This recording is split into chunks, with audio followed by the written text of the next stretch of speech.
गर्भ धारण करने के अंदर हल्दी, टर्मरिक फ़ायदा करती है या नुकसान? बहुत कॉमनली ये कहा जाता है कि अगर आप प्रेगनेंसी प्लान कर रही हैं, आप चाहती हैं कि आप जल्दी कंसीव कर जाएं, प्रेग्नेंट हो जाएं, तो आप हल्दी का प्रयोग कीजिए ताकि जल्दी से बच्चा रुक जाए, क्योंकि हल्दी बहुत फ़ायदा करती है और न्यूट्रिशियस होती है। तो क्या ये बात सच है या साइंस विज्ञान कुछ और ही कहता है? आज हम इस वीडियो में इसी बारे में डिटेल में जानेंगे कि क्या हल्दी आपको प्रेग्नेंट होने में मदद करती है या आपका गर्भ धारण होने में ये एक रुकावट बन रही है आपके लिए। तो आइए जानते हैं हल्दी के बारे में। हल्दी जो कि हर घर में प्रयोग की जाती है, टर्मरिक कॉमनली यूज्ड चीज़ है, और बल्कि जब प्रेगनेंसी नहीं रुक रही होती तो बहुत बार महिलाएं इसका प्रयोग बढ़ा देती हैं, यह मानते हुए कि हल्दी लेने से गर्भधारण जल्दी हो जाता है। देखिए, यह एक सच है कि हल्दी के अंदर एंटीऑक्सीडेंट्स होते हैं और वह एक एंटी इन्फ्लेमेटरी भी होती है, यानी कि हल्दी के प्रयोग से आपकी बॉडी के अंदर की स्वेलिंग कम हो जाती है। परंतु क्या वो गर्भधारण में मदद करती है? देखिए, उसके लिए आप एक्चुअल में समझिए कि हल्दी क्या करती है।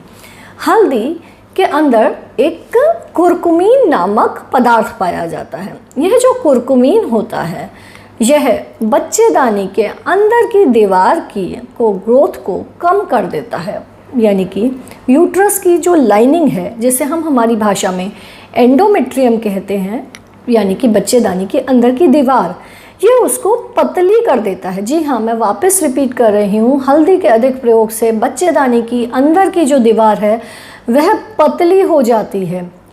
पतली होने के कारण जो इम्प्लांटेशन है, यानी कि जो एम्ब्रियो छोटा सा बच्चा बना है उसका जो चिपकने का प्रोसेस है, इम्प्लांटेशन होने का प्रोसेस है, वह मुश्किल हो जाता है।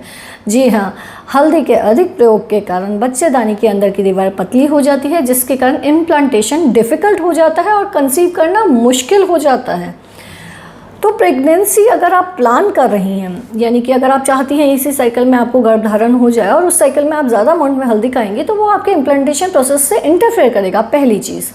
दूसरी महत्वपूर्ण बात, हल्दी के अधिक प्रयोग से अगर पुरुष हल्दी का अधिक प्रयोग करते हैं तो यह टेस्टोस्टेरॉन के लेवल्स को कम कर सकती है और यह स्पर्म्स की, शुक्राणुओं की मोटिलिटी को, यानी कि उनके मूवमेंट्स को भी कम कर देती है। तो जी हाँ, अगर आप प्रेगनेंसी प्लान कर रहे हैं तो महिलाएं और पुरुष दोनों ये जानिए कि हल्दी का क्या इफ़ेक्ट आता है, क्या इफ़ेक्ट और क्या साइड इफ़ेक्ट।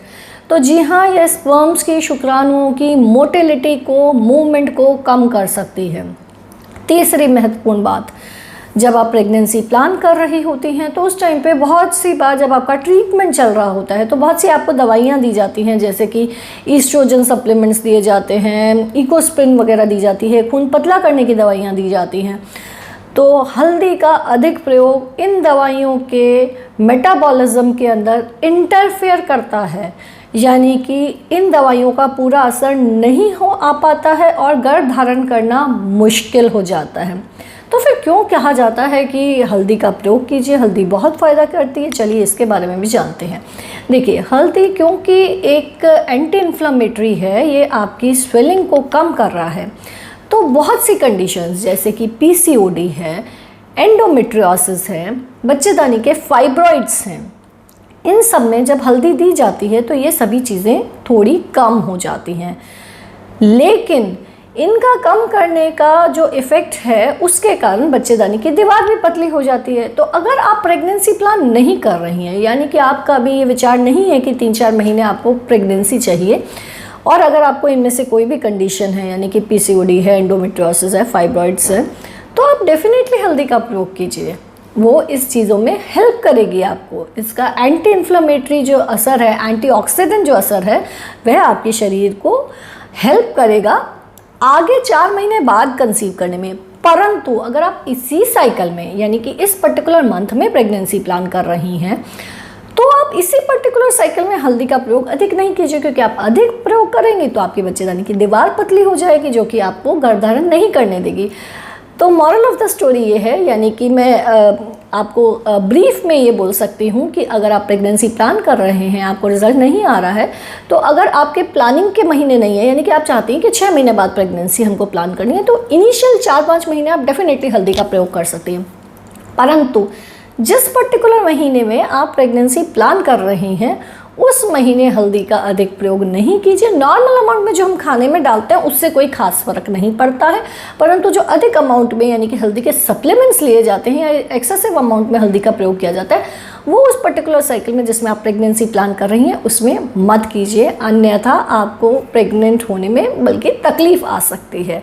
आई होप हल्दी को लेके जो ये साइंटिफिक फैक्ट है ये आपको समझ में आया होगा, क्योंकि आप कभी भी अगर कोई भी चीज़ का प्रयोग कर रहे हैं तो साइंटिफिकली समझने की कोशिश कीजिए कि उसकी क्या असर होता है आपकी बॉडी पे, तो ही उस चीज़ का एक्चुअल अगर आपको रिजल्ट चाहिए तो वो मिल पाएगा।